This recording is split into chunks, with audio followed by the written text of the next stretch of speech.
Welcome back to the Ride and Laugh podcast. If you love mountain biking, you are in the right place. Picture your last group ride. You're back at the parking lot. The stoke is high. Everyone's talking about the ride, trails, bike, progression, nutrition. You love bikes. We love bikes. Let's drop in. Sage, how are you today? Danny, I am doing well. Man, so much to talk about. It's been freezing cold over here. I'm getting jealous looking at all your footage in Arizona. I got to tell you, bud, how are you doing? It is awesome here in the winter. Everybody come to Arizona in the winter. Look me up. We will do rides. If you don't want to do technical climbing, maybe look up someone else. But no, we will. It is amazing here. The riding here is so good. The weather here is so good. I've been here in the summer so many times. To be here for an extended period in the winter is just delightful. I can't recommend Arizona enough, especially the Phoenix area. It gets cold in the morning, but that desert sun hits you and it's just a different type of heat. Oh yeah. So it warms you up really nice. Yeah.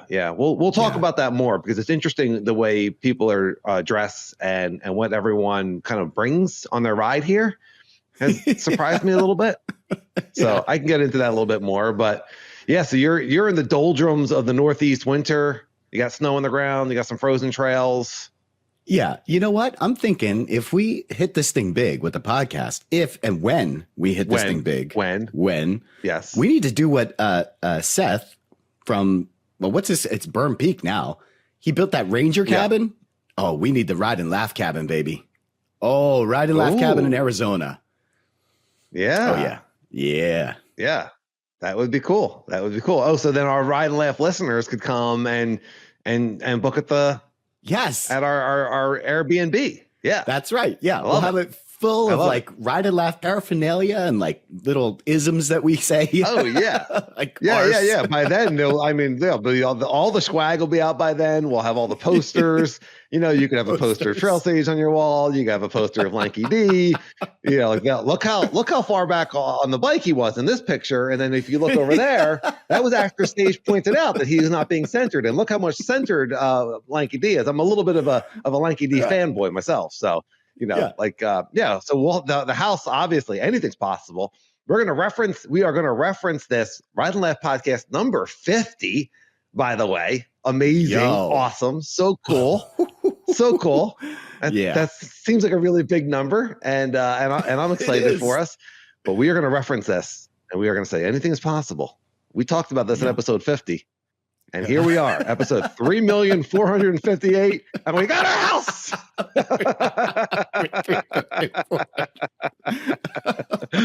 We're listening. It's like, don't you guys not make any money on this yet? But it's coming.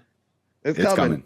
Apologies already. I already apologize for all the commercials and all the ads that we're going to be running when the sponsors realize, where it's at. Number one podcast in the world. I mean, Apple's already shaking in their boots. Why Apple's already against us. What's going on? Seriously, the only sponsors we're going to get are from like people that make like protective equipment because how much we crash. Mm-hmm. Yes. Yeah. G-Form, are you listening? Yep. I'm a big fan. Hello. Yep. Coffee. Oh, coffee. Yes. Yeah. Coffee mugs. Yeah. Oh, shot glasses. Shot glasses for the drinking game. Ride and Laugh drinking. Yes, absolutely. Bongs. To people, I don't know if people don't use bongs anymore. If you wanted to do the Ride and Laugh smoking game instead of the drinking game, but yeah. Well, it depends on what state we need. We need the healthy version of the Ride and Laugh drinking game. Yeah, Ride and Laugh one at Gmail, YouTube comments. What can our underage or our health conscious listeners do for the Ride and Laugh drinking game? Take an electrolyte. A shot of electrolyte, you do too much, and you drink too much electrolytes, and it gives you the runs. That's right, it does. It's so a terrible then you game. wouldn't want us to say, you would want us to not say all the things because then you're oh no, like I'm going to totally get diarrhea. Yeah. All right, that doesn't sound like a good game. We'll have to keep thinking about that one, but I like the idea of the cabin, and I like the idea of all the Ride and Laugh swag that's going to be in there. Oh, yeah. we are unlimited and anything is possible. So, Mhm. we're making it happen. Listener, anything that you want to do in your life, you can make it happen. That's And true. in mountain biking, let's all do it together. Let's get there. Wherever it is, we're there. We're here for it. I love it. My lanky friend, what do we have for comments from our previous episode? We do have some wonderful comments, as always. Josh at Slanted Ground was responding to our question on landing front wheel or back wheel first. You had talked about Nikki Shreds and some of the guys at Sears landing back wheel first on regular jumps. They were on a ramp up and a ramp down, and they were still landing back wheel first. And these are very proficient jumpers. And we were wondering if that was a technique that we should maybe incorporate, especially since we were talking about my old man hips getting sore from landing to flat. And so Josh wrote in at Slanted Ground, and check out his apparel, check out his channel. It's awesome. Josh wrote, enjoyable as always. Thanks for this. For sure, nose into landing. It's the quickest way to regain control and the most efficient use of suspension.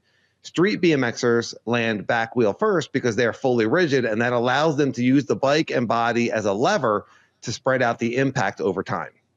Yeah. That makes a lot of sense. I do trust Josh. Yeah. Well, and that would explain why I almost said Salty Nick. Salty Shreds. You're going to take his two wrong nicknames, or his two correct nicknames, and put them together into one wrong nickname. That's right. Nikki Shreds, Salty Nick, yes. Salty Shreds. That explains why he lands back wheel first, because he does have that BMX background. Yeah. So, and he looks really comfortable. Yeah, he looks really comfortable doing that. Yeah, he really does. Yeah. So for whatever reason, that's just his preferred way of landing. I wonder if he does land front wheel first also. Yeah, I've definitely seen him do that at the Phoenixville Bike Park. I mean, he does some steezy moves, and he basically, you know what, Danny, when you have that much talent, you can put the bike wherever you want. You know, if he wants to land both wheels first, he can do that. You know, you and I are just praying, you know, and just in the air, just kind of like, how do we get this thing down fast enough? Whereas Nick is like, what can I do in this amount of time and then still make it down perfectly? Yeah. I think you're right. I think he's just changing his technique based on whatever the landing looks like. And it's just all instinctive. He's got so much practice. He's got so much time in the air. He's got so much intuitiveness and comfort up there. And we're heading there. Yep. Anything's possible. We're heading there. But it is a process. You know, things don't happen right away. It's less rewarding if it happens right away. As much as we want it to happen right away, and how great it is sometimes when something does unlock a little bit sooner than you expected it to, right? Yeah. But what life is the journey. It's not the destination. It's getting there. And then it's so much fun when you do unlock something. You know, what the most difficult thing is actually re-unlocking, you know, and you know, I'm kind of a little bit nervous coming out of this long winter. I haven't been jumping much, you know, having to re-go through that process of unlocking that. I know, you know, for a while when we were doing just jumps, I had to re-unlock tech, like skinnies and things like that. You know, I hadn't been doing that. And it was like, re-unlock. You know? I don't think that's a word, re-unlock. Re-unlock. If something's relocked, then you just unlock it again. You know what I mean? Yeah, that's right. I do know what you're saying as far as having to kind of sharpen that skill again. And I don't think you're going to have much of a problem. Yeah. I don't think you're going to have much of a problem. I remember, you know, when we had our summer of jumping, and then we went and rode some tech, and you were rusty. And I think I had just come back from Arizona. So I had just ridden a whole bunch of tech and I wasn't rusty. And that one ride, you were just a little rusty, but that lasted for maybe a ride, you know, maybe 3/4 of a ride. You know, it wasn't like lingering. Now, I mean, and tech's your baby. Like that's your, you know, that's true. What you're going to be on the poster. You think your poster will be tech or jumping? The Trail Sage Ride and Laugh poster that everyone's going to probably hang up in their rooms. Oh, it's going to be a big picture of an arse. So a full arse ahead. That's right. Trail Sage riding unlimited on his 17-year-old Ibis Mojo 3. I'm never giving it up.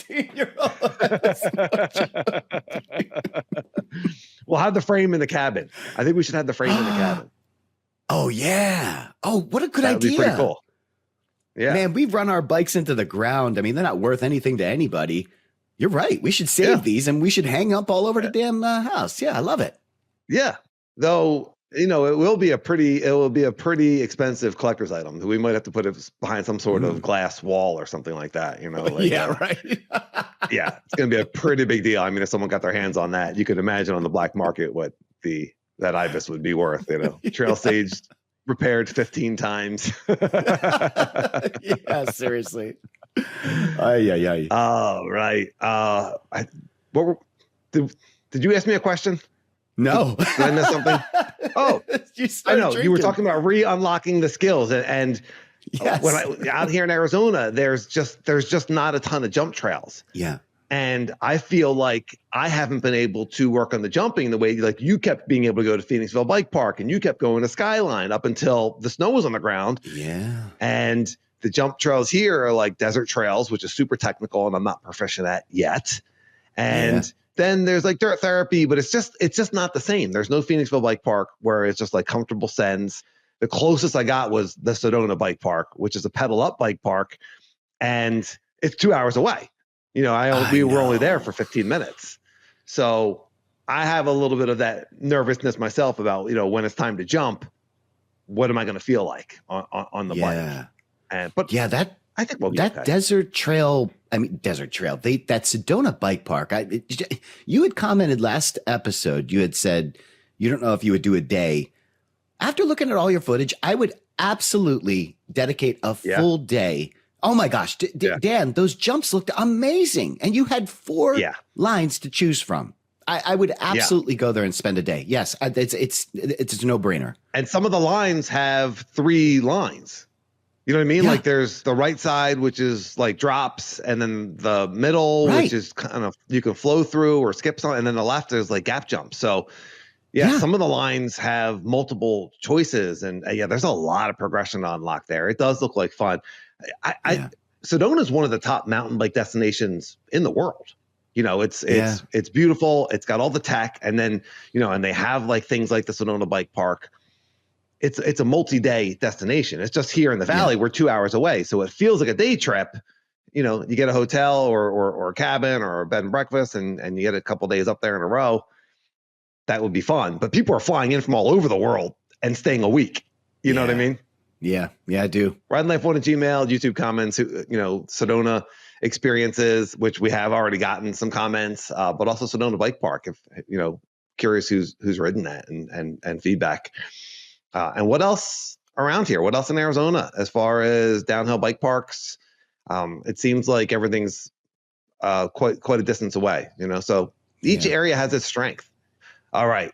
Next comment from our buddy Brian on a Bike, who, if you haven't gone to the YouTube channel and read the comments, a lot of these comments are just fantastic and can really spark a conversation. And a few of the highlights, as he's talking again as someone with a BMX background, and the back wheel landing first is a big part of that style.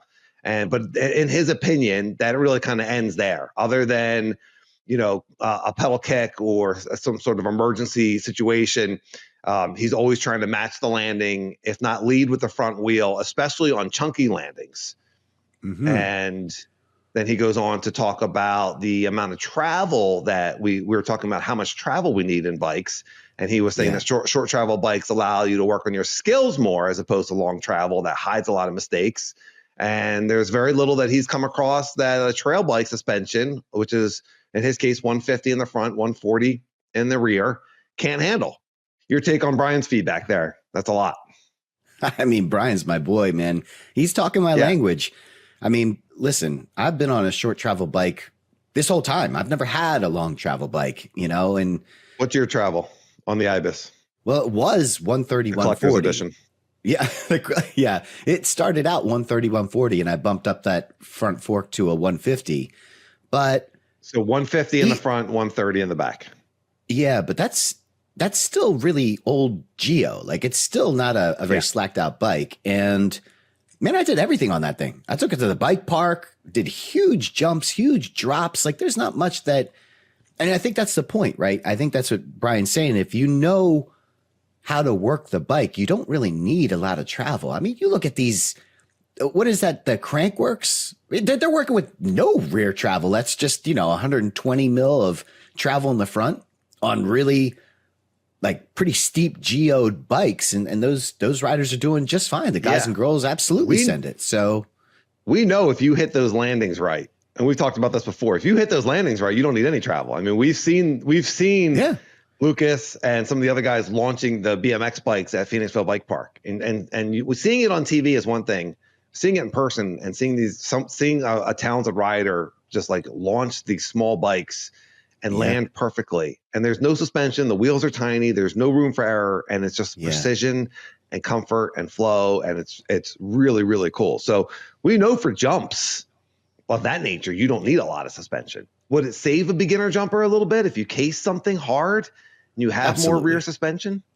Yeah. Absolutely. The big travel is where it's at in terms of just fun, and being able to like experiment, because it will save you a little bit. And I got to tell you, on rocky gnar downhills, if that's your flavor, if that's your thing, I mean, that's where those bikes shines. I mean, you look at those dual crown forks and the Enduro bikes, 170, 180 travel, and those guys and girls are flying down the downhills through some really serious gnar. That's where it's at. That's where my bike struggles. Yeah. Like I can't follow you down, stage 3, which is a chunky downhill at Mount Penn, and I cannot keep up with you. Yeah, that's true. My bikes have always had a little bit more travel than yours. But I've always ridden the 29er, and not always. I mean, we started when everything was 26-inch wheel. 26, Oh gosh, yeah. Isn't that crazy? That's like the kid size. I mean, my daughter rides a 27.5. To think that all of us adults were riding 26-inch wheel mountain bikes, like that was the standard, that was the only option. Yeah. And people rebelled against the 29er. I mean, there was like, oh, these wagon wheel bikes, and I mean, just people just hated it. Right? Yeah. Clown wheels, and you'll never see me on that. Now, like, they don't even make a 26. They barely make a 27.5. I know. It's incredible. Yeah. So let me get to the next comment, because I think this is going to all tie into our conversation about the travel, because we got a lot of comments about travel, and that seems to be something that people really enjoy. And I think it's something that people really think about. What do I want for my next bike? Do I want something that's going to be more travel, less travel? What am I riding now? Where am I going to be riding? What's this going to unlock for me? Am I going to be able to utilize all of this travel? Oh yeah. So 17-year-old Ripper Sean that I met and rode with. Yeah. And we were talking about him being on a XC bike on that South Mountain ride that we did with Stephanie and with Mike. And he was awesome on the climbs. So he went in and joined the comments, and he said, I'd never ridden an Enduro bike, so I don't know exactly what I'm missing out on. He got the XC bike because he races in high school. He races XC. So it makes sense that that's the bike that he would have. But he said, XC bikes in the last 2 or 3 years are so geometrically capable that the travel and tires are the real limiting part, not the geometry. And he's not really taking things slower so he doesn't crash. He just wants things to feel a little bit smoother. Plowing through a rock garden on a 170 travel is a lot different and would feel a lot smoother than plowing through it on a 120 millimeter travel, which is what he's on.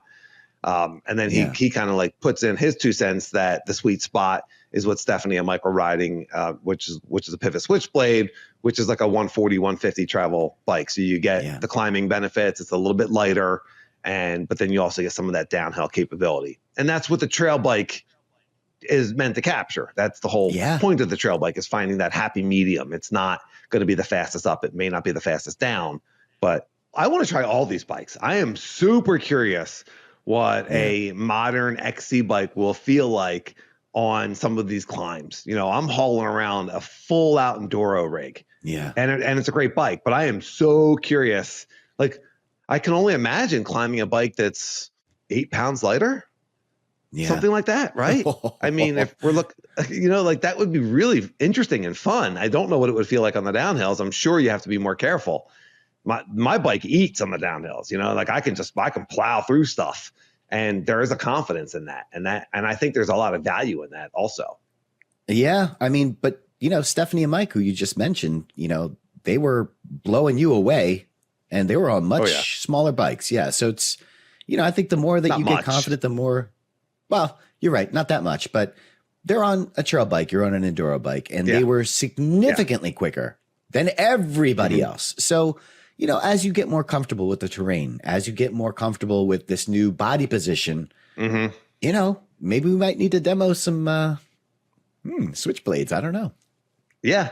That's great. I mean, you can demo. I just happen to be wearing the Pivot factory demo shirt today. Hey now. So Pivot is right next to South Mountain. You pay $50. You can demo a bike. You can pick whichever bike you want to ride, and you take it to South Mountain. You're not allowed to take it anywhere else. You do get a free T-shirt at the end of it. But yeah, I would love to. When you come out here, maybe we'll demo some XC bikes or the Switchblade. I don't know. It's just going to make us want to buy more bikes.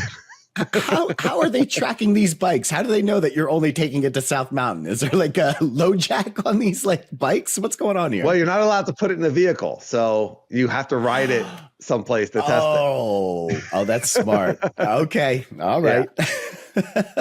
Yeah. Well, South Mountain is a gnarly place to test a bike. Oh yeah, it's the gnarliest.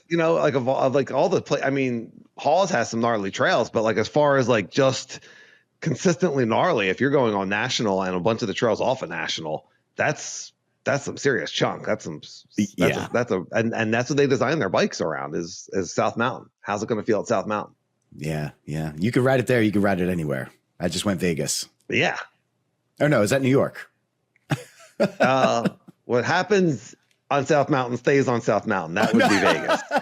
No, I was going. I think it's New York. If you can make it here.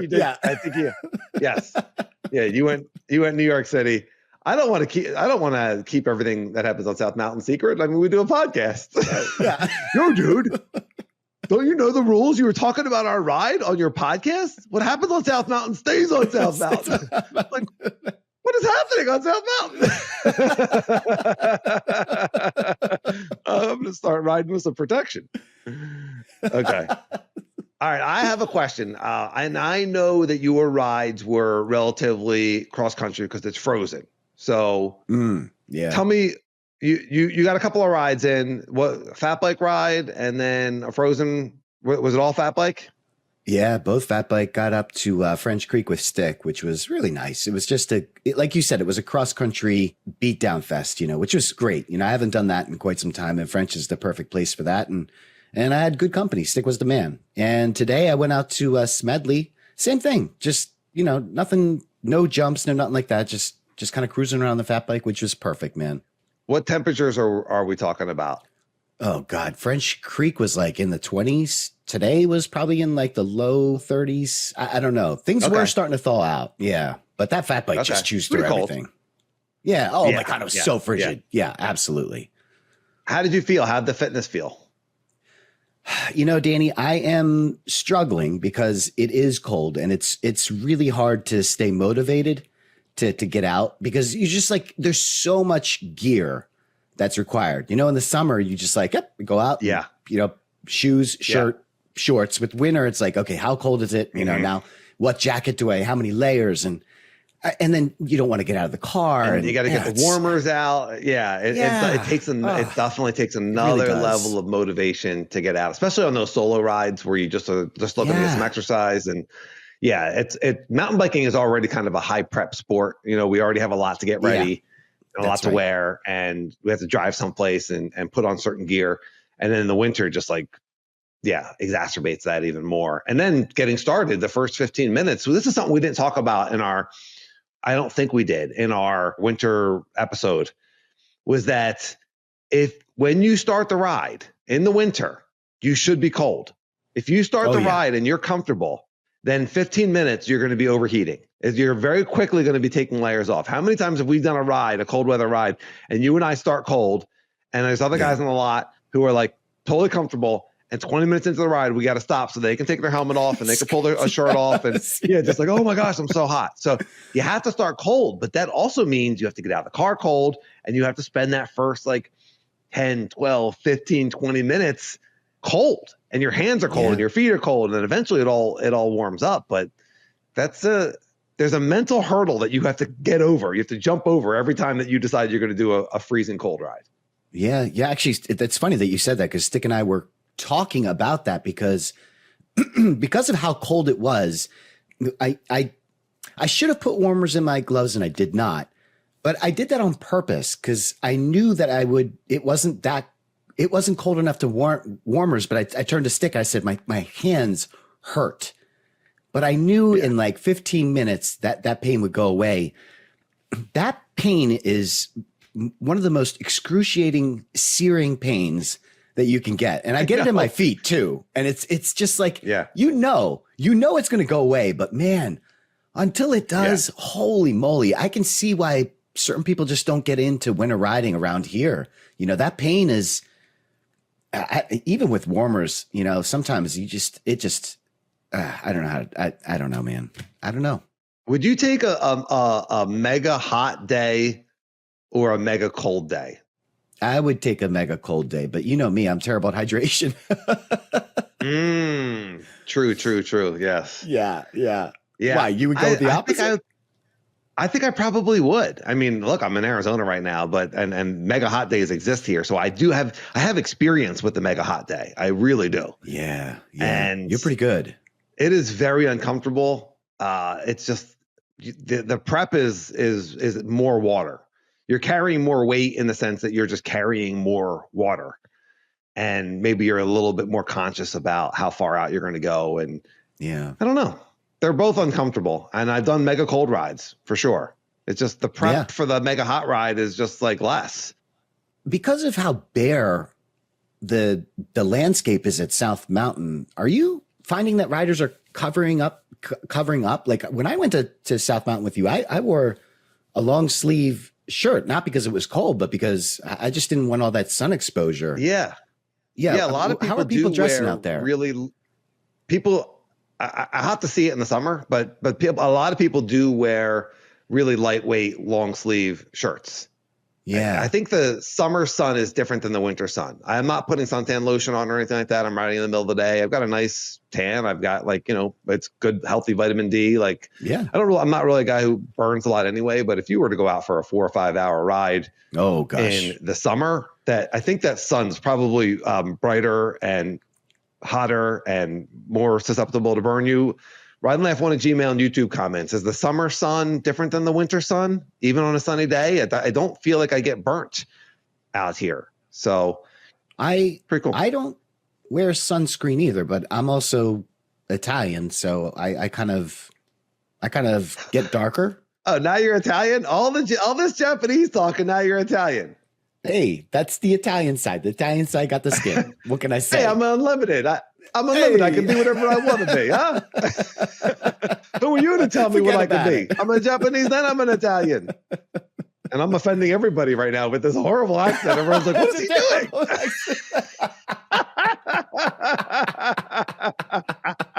And unsubscribe. All right. Here's my question, though. Okay, so I watched the Jeff Lenoski video from our last podcast, which was amazing. And there's clips of you riding in there as well in that video, and you and Brian. And everyone looks great, but I had a hard time spotting you at times because you're on the stump jumper, so I don't really recognize the bike, but you're also wearing pants. And you talked about getting the free pair of pants from your Patreon listener.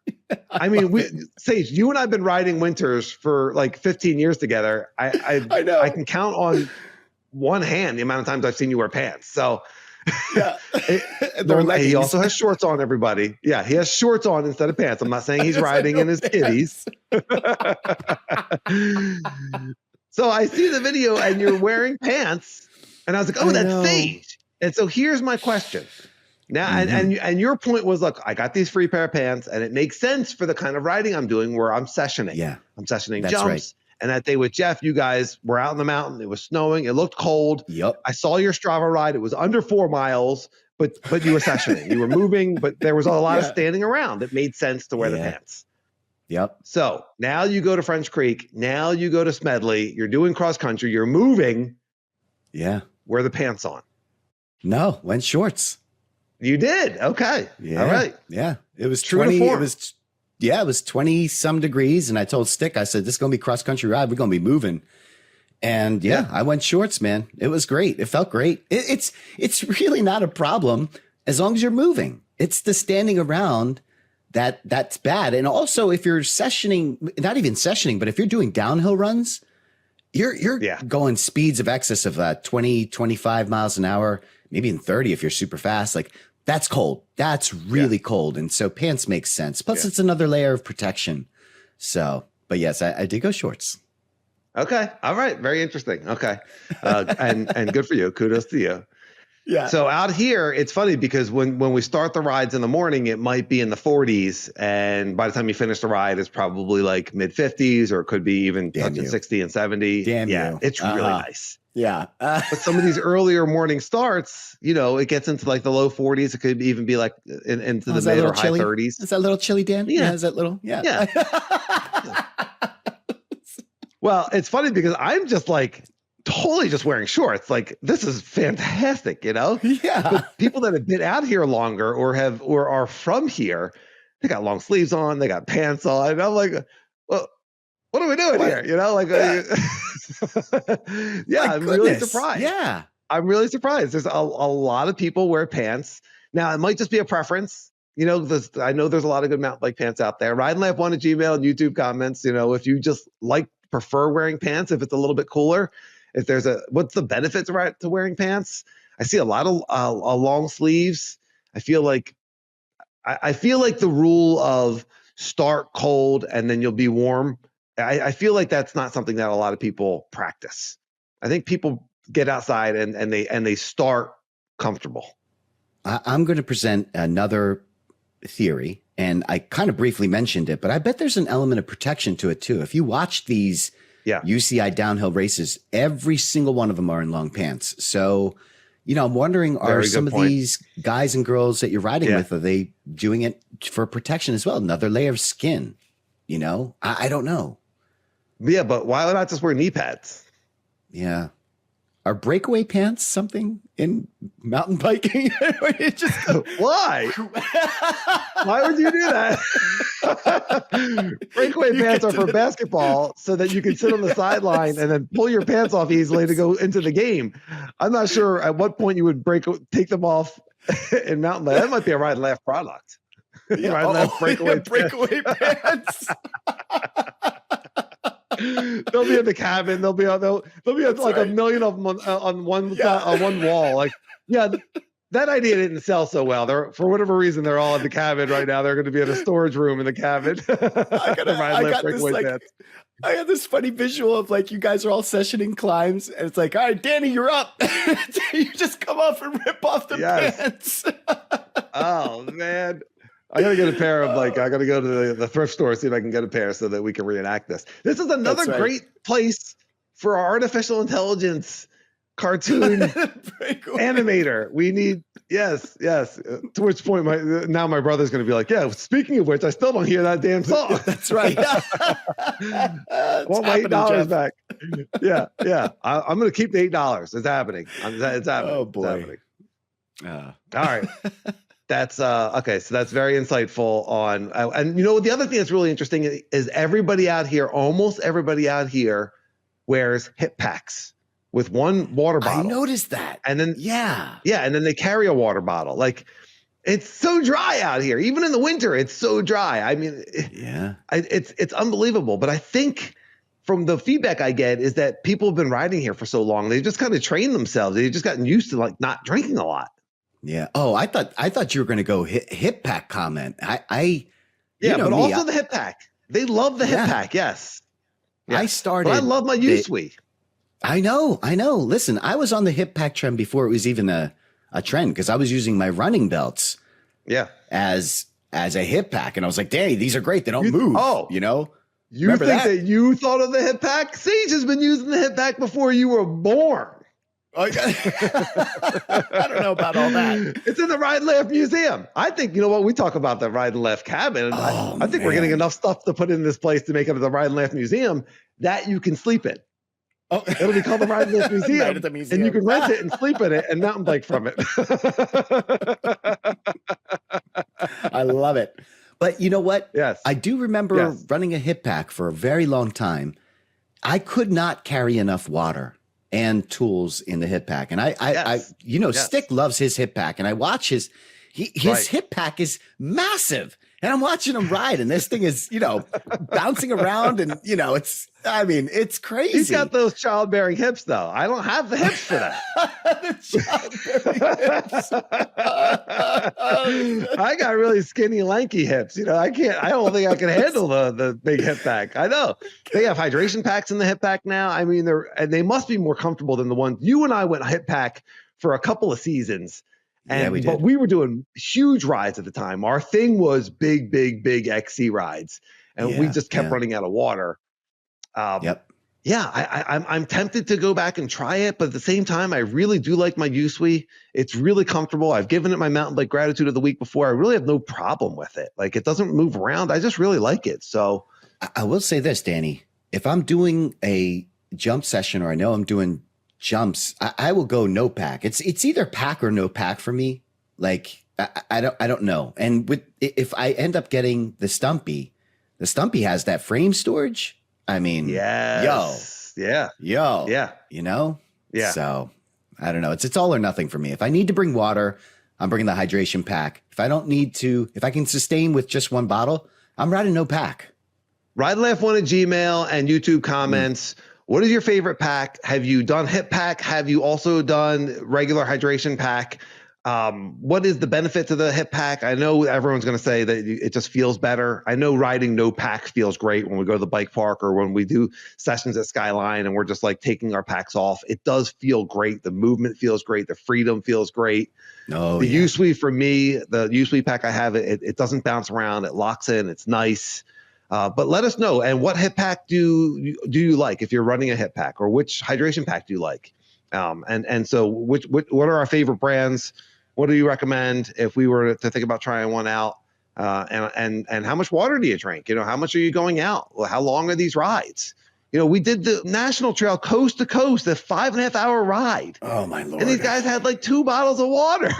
Yeah. I ran out of water. I had the whole bladder, but I didn't fill it up because I didn't really realize what I was getting into. Yeah. But I had the capability to bring more, at least. It's unbelievable.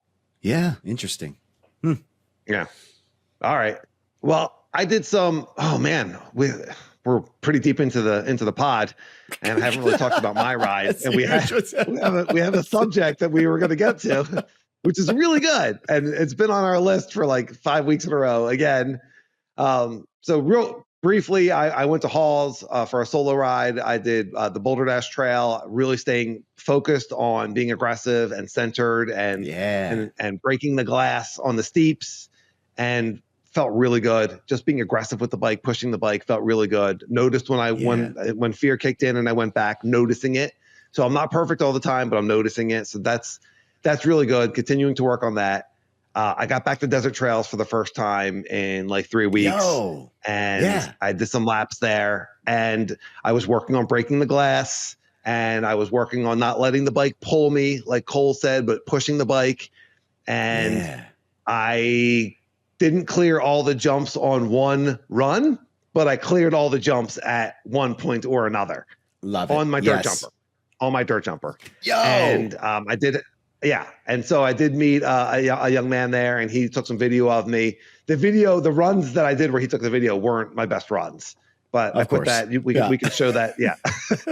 I noticed that I'm still absorbing the jump. I'm not fully extending into it, but I'm not just clearing with speed. I'm doing it with technique, and that feels really good. And when I started to when the first time I got over a jump, because on the dirt jumper I had gotten over anything. The first time I got over the jump using technique, breaking the glass with my head and shoulders, as Josh at Slanted Ground suggested, and pushing the bike and giving myself these cues. And when I started to clear those jumps, it was just like, oh my gosh, it's happening.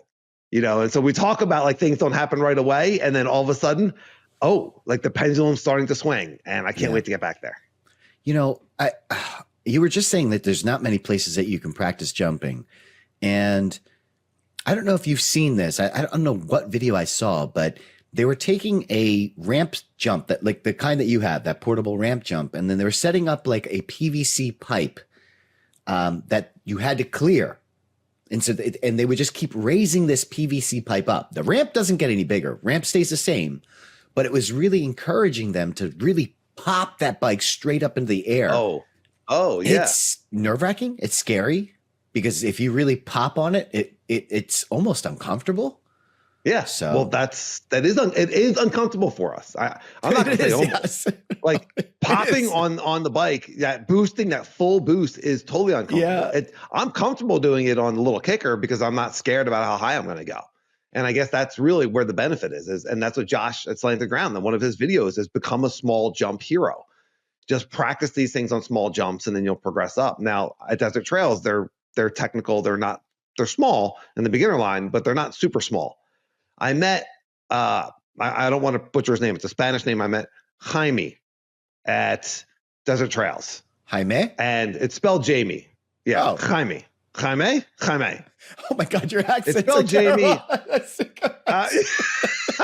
Wait, is this Dan's Italian guy again? This is Spanish? What kind of? It doesn't smell like Spanish. I know Arturo's listening because he thinks I know Arturo's listening because we're going to be talking about the South Mountain ride, and Hector was on that ride, and they were speaking Spanish, and they're probably shaking their heads and laughing right now, like, like this guy. Jaime? He's even Italian? It doesn't make sense. That sounds like a Jewish deli. Jaime's. I apologize, Jaime or Jaime man, I feel terrible. But he was a really cool dude, and he saw me jumping on the beginner line, and we struck up a conversation at the top. It's mountain biking or in this case dirt jumping, but we struck up a conversation, and he said, "You're really good."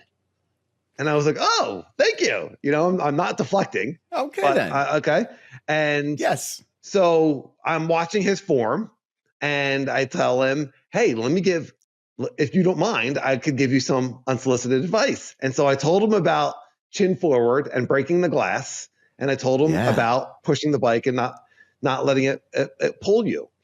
And then he followed me down a couple of runs, and he's on the video. He's behind me. So I asked the young man that was videoing me, I said, "Can you get the guy behind me also?" So afterwards we both looked at each other's jumping technique. Yeah. And he sent me his phone number so that I could send him the video. And he wrote best tip ever. He said he's been going to Desert Trails. He's been there 15 times. He has not figured it out at all. And then he met me. I told him about breaking the glass. I said, lean even more forward. I showed him the video. I said, look, we're both absorbing the jumps. We're both absorbing it. That's our next thing. But he had that form, and he was like, oh my gosh, it unlocked him. He was super, super stoked. So paying it forward, that experience, that appreciation, all of it. It's just awesome. Mountain biking is awesome. Yeah. Yo, congratulations, Jaime. That's great, man. Fantastic. Yes. All right. So the main ride that I wanted to talk about was South Mountain. Yes. So, which everyone's like, oh, more South Mountain talk, but it's awesome there. And so Arturo gave us a tour at Sedona. Yeah. And Arturo was an amazing rider. And of course, told him about the podcast, and we exchanged numbers and Instagrams. And so, and so he watches the podcast that came out, that I think it was the one with National Climbing Day, with Sean and Stephanie and Mike. And he messages me, "Yo, that climbing looks awesome. I would love to give it a shot." And I contact Jeff, here we go. Yeah. So we have been climbing National Trail a lot, and Arturo came and he brought his buddy Hector, who was also super cool and super nice. And we did more sessioning, and Arturo was trying different lines and just attacking all of these climbs. It's so cool riding with these guys, riding with Jeff, who I've become very friendly with. And he's like, I haven't even seen this line before. There's so many lines at South Mountain that he's been riding there 250, 300 times. And not that they session every ride, some rides you're just going, but there's new lines there. There's lines that, I haven't tried that. I didn't even see that before. And then there's lines that you thought were too hard, and now we're trying those lines. There was lines that we thought were too hard that are too hard, but people still did a couple of run-ups, Yeah. It's just really an amazing place. The technical climbing is there's something really just cool and challenging and fun about it. And it's something you can really do together as a group. and stop and encourage people, whereas the technical downhill is maybe a little bit scarier and faster. So it's harder. We haven't sessioned a downhill day. I'd like to get there also.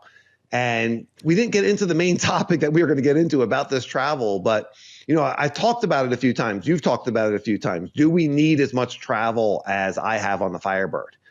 And I was talking to Jeff about this, who lives on South Mountain. And he was like, South Mountain, it really does lend itself to high travel bikes. It is so chunky and gnarly. And, there's very little calm terrain there. I mean, unless you're on the blue trails, but if you're on the blacks and the double blacks, it is just mega chunk. And I mean, I would love to try all the bikes. I would love to try the Switchblade or some other brand. I mean, I'm open to it. You know what I mean? Like I'd be curious what my Evo feels like here. That's lighter, but I love this bike, and the climbing on the bike it's such a good climber. Like the bike is set up so well that it climbs great. I mean, I would love to see you just take a different bike. Like, honestly, I mean, I know you want to demo bikes, but I'd love to see you on that single speed. I'd love to see you on that Banshee, and see what that feels like, and I think that you'll surprise yourself. I think that you will feel more comfortable than you think you will. And on those downhills, I don't think you're going to notice it, man. I really don't. I know that's a crazy statement to make. I know that's an absolutely crazy statement to make. But when I got the opportunity to ride that single speed for 3 months while that Ibis was down, it did not slow me down at all on the downhills. And I turned around and I asked you several times. I said, Dan, do you want to jump in front? And you were like, no. It took me about 3 or 4 rides, but my goodness, at speed, you don't even notice it, man. It really, like, your body takes care of it. I would be really curious to see what you think.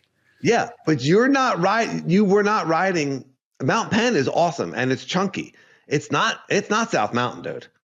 It's different. The chunk here is another level. That's all I'm saying. And I love Mount Penn, and there's some serious chunder there for sure, and some big rocks. It's just different, like than the rocks in the Southwest. Yeah, I agree. I know. I've been to South.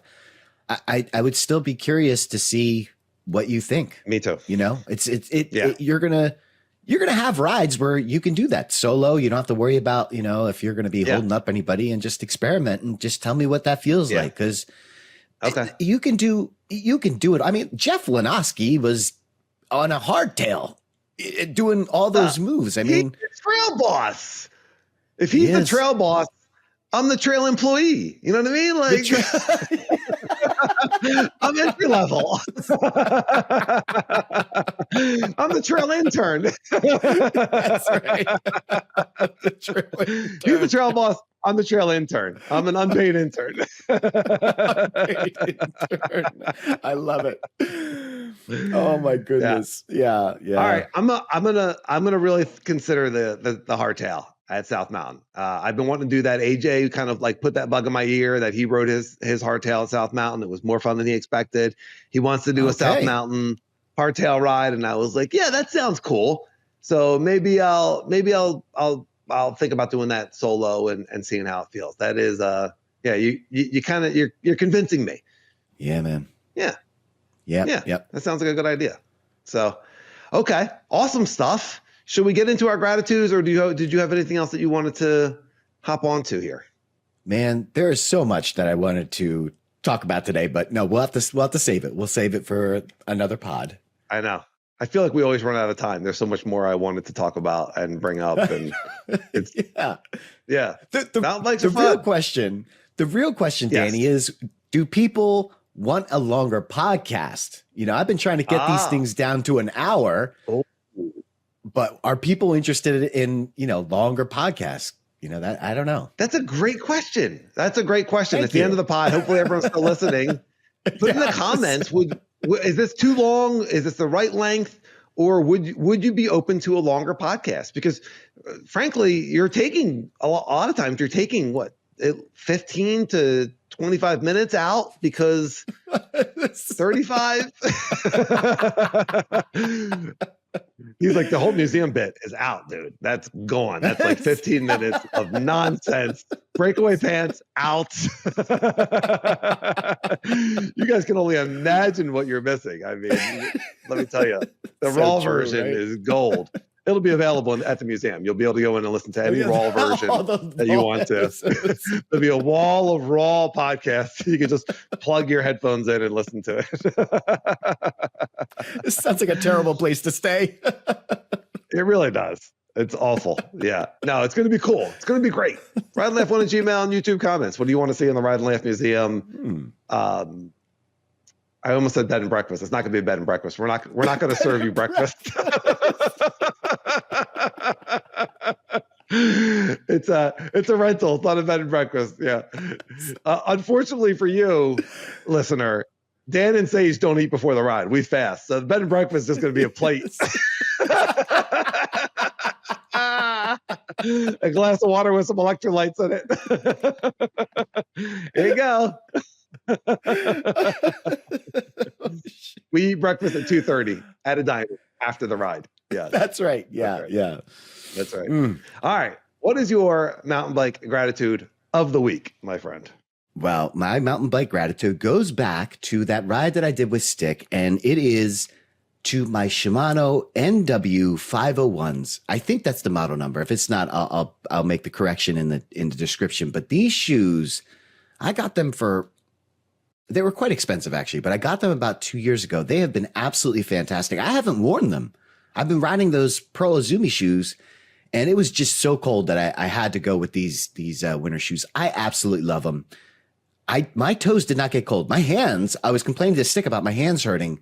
My feet did not get cold, and massive gratitude to these shoes. I love them. If you don't have a good pair of winter shoes, they're a good investment because they'll last you years. I mean, it's not like our seasonal shoes. I don't know how long they last for you, but they'll go a season, maybe a season and a half at most. My winter shoes, I've had them for years. They'll go like 5 or 6 years before I need to replace those suckers. So yeah, shout out to Shimano. Did you put toe warmers in? Chemical toe warmers. Yeah, I didn't need to. I just, good wool pair of socks. Yeah, man. The nice thing about the Shimanos and Sage can put them up on the screen and we'll have a link to them on the show notes. But I have an older pair of the Shimano winter shoes as well. And that's right. They're not the heavy duty, like riding in Nebraska snow type of shoe. Like there's a different shoe for like serious fat biking. But as far as like Northeast, a little bit of snow on the ground, maybe a couple inches, or just frozen ground, but it's definitely frozen temperatures. These shoes are fantastic. They're nowhere near as heavy as those moon boots that are made for like the deep snow. So they're lighter and they're more comfortable. They're still waterproof. So if you go through like a frozen creek or something like that, you don't have to worry about you getting your shoe wet, which your summer shoes absolutely will, they're made to ventilate. So your summer shoes will absolutely get your socks wet, which is a nightmare in the cold. And you can really wear them in the shoulder seasons. They're great in the fall and the spring as well. Like if it's just a little bit cold out. So it's a great investment into a nice shoe that you're going to really get a lot of use out of. And because they're so burly and you're not wearing them as often, they do tend to last a really long time. Yep. Good call, buddy. Yeah. All right. So my mountain bike gratitude of the week is on that national trail ride with Arturo, Jeff, and Hector and Joe for some of it. My rear tire was like slowly losing air the entire ride. I suspected that it was because when I pumped it up the night before, in the morning it was flat. I pumped it up right before the ride and I put a little extra air in it. And as I'm riding, I'm like, I feel like it's getting soft. And I kept checking it and I thought it was okay. And then eventually I'm motoring up like towards the end of the ride. We're coming out of the last climb up to the Buena Vista lot. And the thing just goes, it just flats. And once the seal's broken, you pretty much have to put a tube in. There's really like no way with a hand pump that you're going to get that tire to seat again. So I was all ready to do that. And Hector pulls out this tiny little electric air compressor out of his pack. Super small. I've seen those. Yeah. I've seen them before too. I've seen them on Amazon and I've never actually seen one in use. And he said, do you want to try this? And I was like, I don't know. Is there any way that thing's going to seat the tire? And he was like, you know, I don't know. I mean, he said, you know, he's like, it's supposed to hold enough charge to like fill up 3 tubes or 3 tires. That's what he said. Wow. And Okay. so I'm thinking like, all right, well, if we got to do a tube, then so I have my pump in one hand, I have the tube in the other hand, and we're like, what the heck? And so he throws it onto the tire, and he turns it on, and we wait a couple of seconds, maybe a minute, and then all of a sudden, it seats the tire. Pump, What? pump, pump. You know that popping sound? It's this little tiny pump that he was carrying in his pack. It's lightweight. It's battery operated. Sealed Unbelievable. the tubeless tire. I was blown away. I didn't need it. And we put a whole ton of air in it. And I finished the ride. And I went out to my garage just before that ride was like 3 or 4 days ago. I went out to my garage. I haven't touched the bike since then. I just went out to my garage right before this podcast, and there's still air in that tire. So I bought one. I should find out which one Hector got specifically. I just connected with him on Instagram. So I'll find out exactly what it was. But I just went and bought one. It's lightweight. I'm keeping it in my pack from now on. I don't know that I trusted enough to like ditch my hand pump, but no. Yeah. It seemed, dude, it was awesome. I was blown away.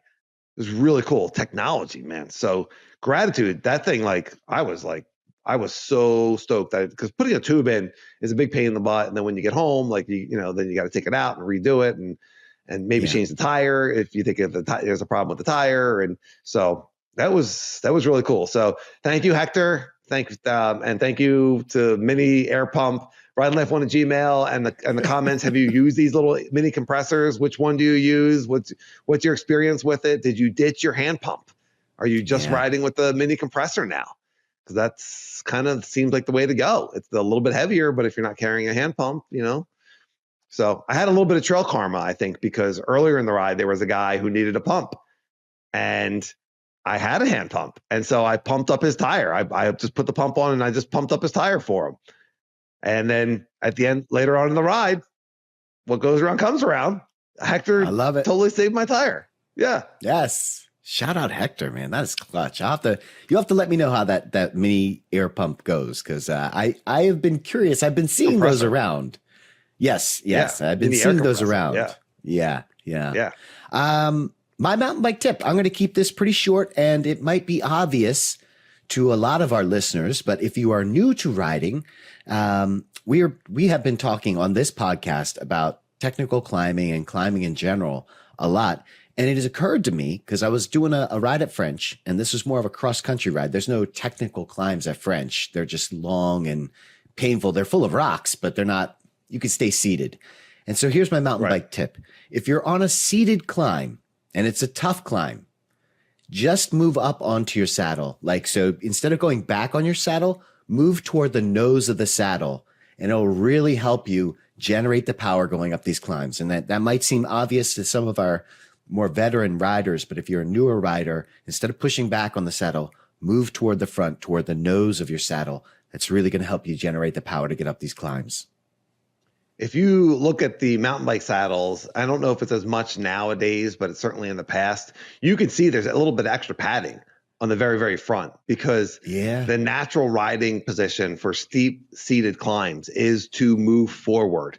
And really, you're really just staying centered. As the bike tips backwards on the climb, you're staying centered. You're leaning forward, and you're going to move a little bit forward, and that's going to help your rear wheel stay glued to down. We talked about that on the episode where keep your chin over the handlebars. That on these climbs, my chin is over the handlebars, right? You can see it. Yeah.